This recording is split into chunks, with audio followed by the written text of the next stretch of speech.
Hello guys! Hello! This is for Capricorn. Welcome Capricorn dito sa Kapalaran 888. Alamin natin kung ano ang second half of September message para sa lahat ng Capricorn. So, I hope na makuha nyo yung energy guys. So, tingnan natin Capricorn. Okay. First card mo Capricorn is Four of Cups. So, sa second half of September, may posibleng like celebration, family celebration na magaganap para sa mga Capricorn. Maybe may mga bisita ka. So, possible na may mga bisita ka. Posible na may magpapatayo ng bahay. Like, mag-drawing ng mga model para sa bahay. Meron din dito na Capricorn na posibleng OFW ka. So, pauwi ka ng Pilipinas, going back home.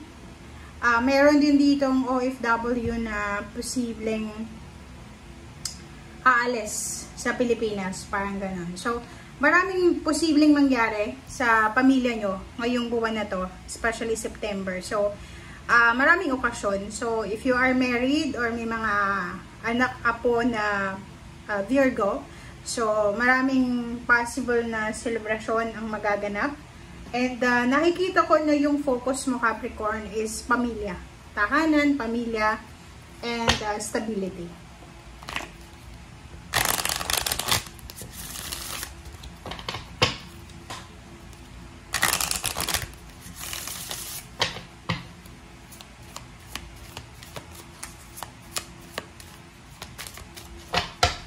Okay, Capricorn. Okay, rising above. Rising above, I see only beauty and grace. So, parang ano to, Capricorn na Phoenix rising from the ashes. Parang ano to rags to riches. Parang babangon ka. Okay, so paki-comment sa comment section. Doon sa mga Capricorn na nakaranas kayo, dumanas kayo ng mga family problems. Like sa kapatid, marami kang naging kaibigan na hindi kayo nagkasundo, parang ganon. And dito sa rising above na to, kung makikita mo na ikaw ay aangat.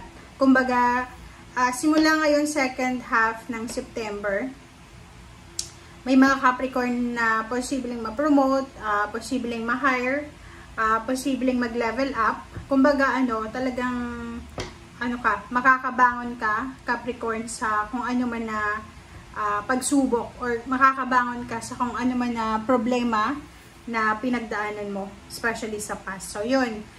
Kung ikaw ay, for example, buong pamilya to, na nakaranas kayo ng injustice, nakaranas kayo ng pang-aapi, parang ganon. So, nakikita ko yung karma, good karma coming to your family, syempre. Okay. Thank you, Capricorn. So, let's check. Ano pa ba ang mga additional messages para sa mga Capricorn? Tignan natin.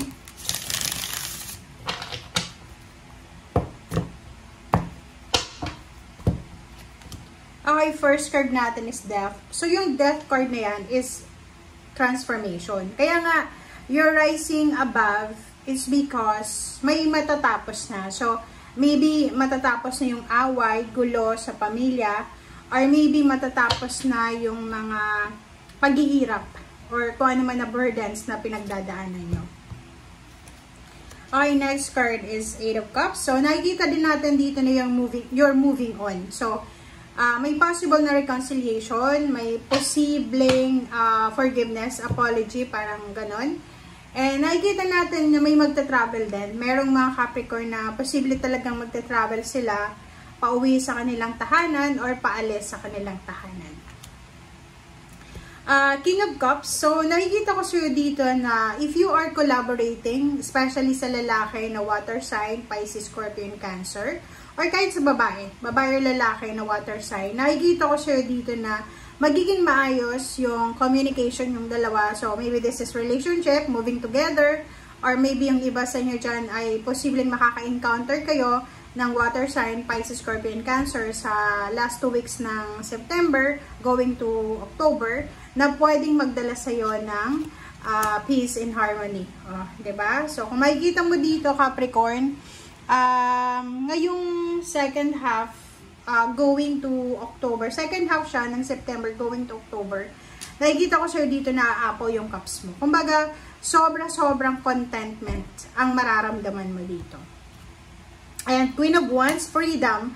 Sa usaping relationship din, kung makikita mo dito, sobrang freedom ang matatanggap mo or mararamdaman mo, parang ganun. So, alimbawa sa relationship, may mga Capricorn na nasasakal sa kapamilya, sa karelasyon, sa kaibigan, sa trabaho or kung saan pa man. Isa sa mga posible na magdadala sa'yo ng freedom is yung relationship. Okay? So, nakikita ko siya dito, this is fire sign, water sign. So, you're dealing with, water sign and fire sign. So, sinasabi ng bara sa'yo na kung ito ay new relationship or new commitment, sobrang excited ka, sobrang confident ka dito sa relationship or sa attachment na yan. So, let's check more.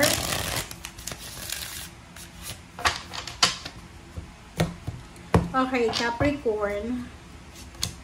Oh, the devil. So, this is your energy, the devil. Yung mga negativity, negative thoughts, negative emotion, yung mga overthinking, overanalyzing, kailangan mong iwasan yan. Lalo na kung tungkol ito sa pagdedesisyon. Is either decision sa love life, is either decision sa trabaho. Kumbaga, ganito yon. Pwedeng may nag-offer sa'yo ng trabaho, 2, 3, or 4, or 5. And nakikita ko sa'yo dito na iwasan mo yung hindi ka makapag-decide. Iwasan mo yun eh. Kasi yun yung pwedeng maging temptation mo ngayong second half of September. Kumbaga, matitempt ka na wag tanggapin or matitempt ka na wag sundin kung ano yung sinasabi sa'yo ng iyong intuition. Seven of Cups, diba? So, sinasabi ng bara sa'yo dito na you have choice and options. Pero, minsan, diba? Minsan, kailangan natin na gawin yung mga bagay-bagay na nararapat kahit na ayaw natin. 10 of Wands and then 10 of Cups. So, this is 10-10. So, sinasabi ng baraha sa'yo dito, sa second half ng September, doon sa mga Capricorn, kayo ay magkakaroon ng choice and options, especially between your family or your, parang yung duties and responsibility mo as kapamilya, sa pamilya, or with your relationship. Parang halimbawa, meron ditong Capricorn na hindi niya alam kung ano yung kailangan niyang gawin between sa pamilya niya, or sa in-laws niya, or sa asawa niya, or sa boyfriend niya, and the family. Parang gano'n. So, sinasabi ng bara sa'yo na ano man ito, Capricorn, na mga choices and options na ihaharap sa'yo ng universe, sinasabi ng bara sa'yo, wag na wag kang padadala sa temptation na alam mo na pwedeng ito ay makasira sa diskarte mo and at the same time pwedeng makasira sa relationship. So, thank you guys for watching and see you again. Bye!